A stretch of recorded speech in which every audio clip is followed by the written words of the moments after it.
So what we're looking at here is the new Skywalker EVE-2000 or EVE-2000.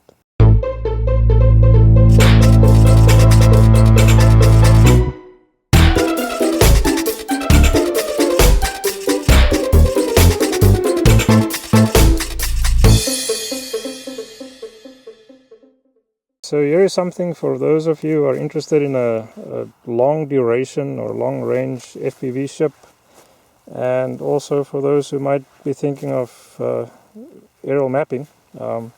Something that can carry a relatively large payload and has lots of space for equipment in the fuselage. So when you look at the details of the design, then you'll see that it is optimized for FPV use. So it has a nice platform, on the nose there that you can use for FPV gear. So your camera can go up there. And then on the inside it has just a tremendous amount of space. So let me open this. I can give you a peek inside.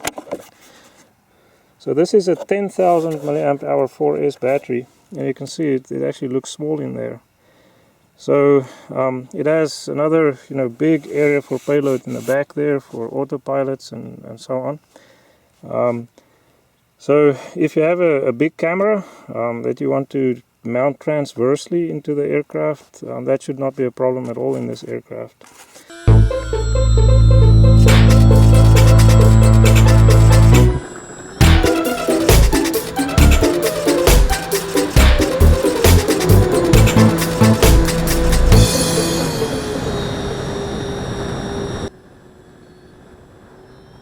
Okay, so these are just some of the first impressions on the Skywalker EVE-2000.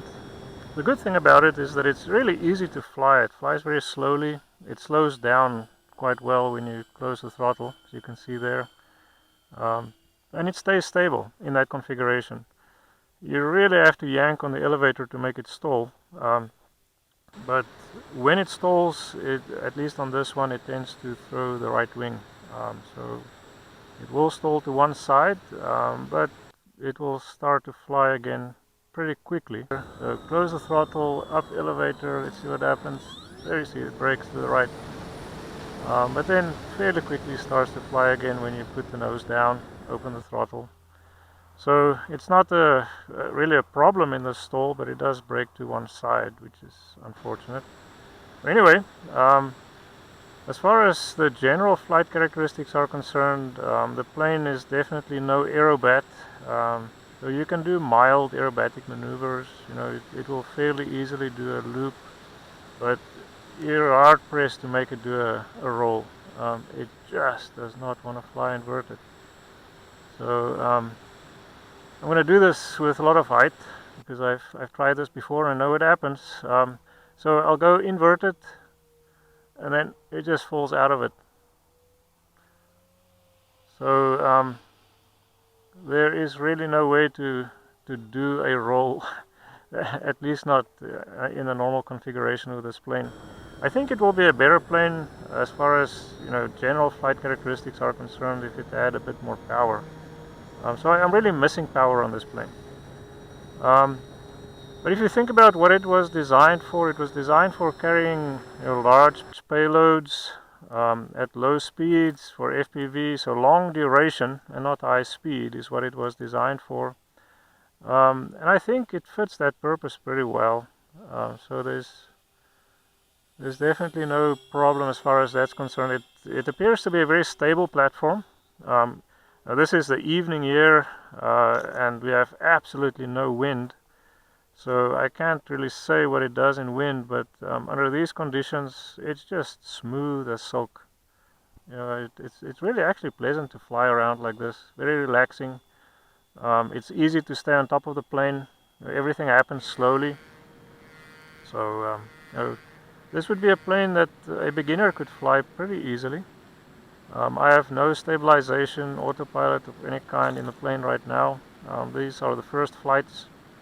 So I will put in an autopilot in the next iteration, but for now I'm just flying it manually and getting a feel for what the flight characteristics are. So this plane is basically set up to take flaps. So you have places for flap servos to go, and the flaps are essentially cut out already.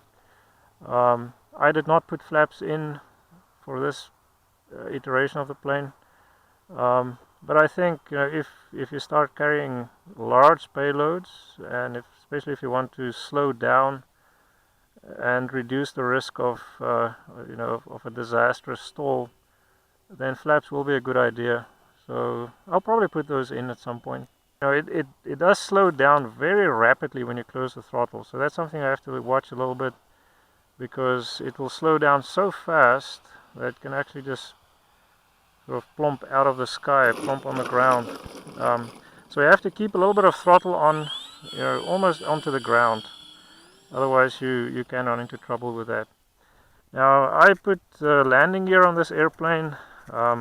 It is, according to the manual, they suggest that you catapult launch or chuck the plane to launch it. But they did provide a place for the landing gear to go, so I decided to put some on there, and I'm happy with it. I think as long as you have a runway, that's probably the way to go. It makes it very easy to get the plane into the air.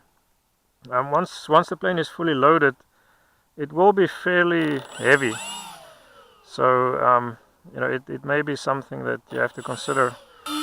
Anyway, let me do one more circuit here and then I'll call it a day. So there you go. Ground handling is a little bit difficult to start with, of course, because there is no tail wheel, and you have to get some speed over the rudder before you have rudder authority.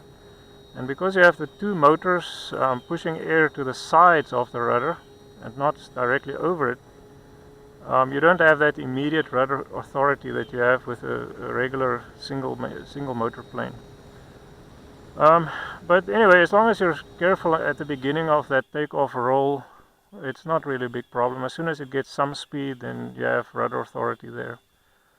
So once that happens, then it's just a matter of gaining speed and slowly taking off. Very, very easy to do. Now the plane has a lot of dihedral, so it is sensitive to the rudder. So if you put rudder input in, then there is quite a pronounced roll reaction. So this is just flying on the rudder there, no aileron involved. So you can quite easily and effectively control the plane's direction with just rudder. It will roll into the direction of the rudder. So you can fly it all day like that.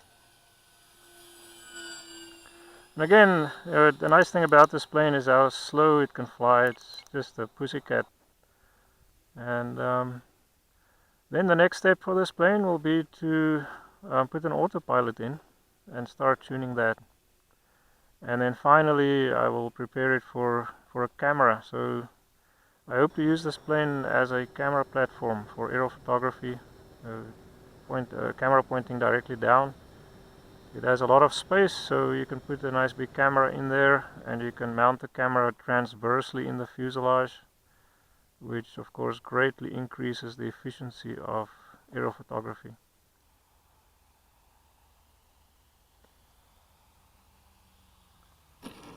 There you go.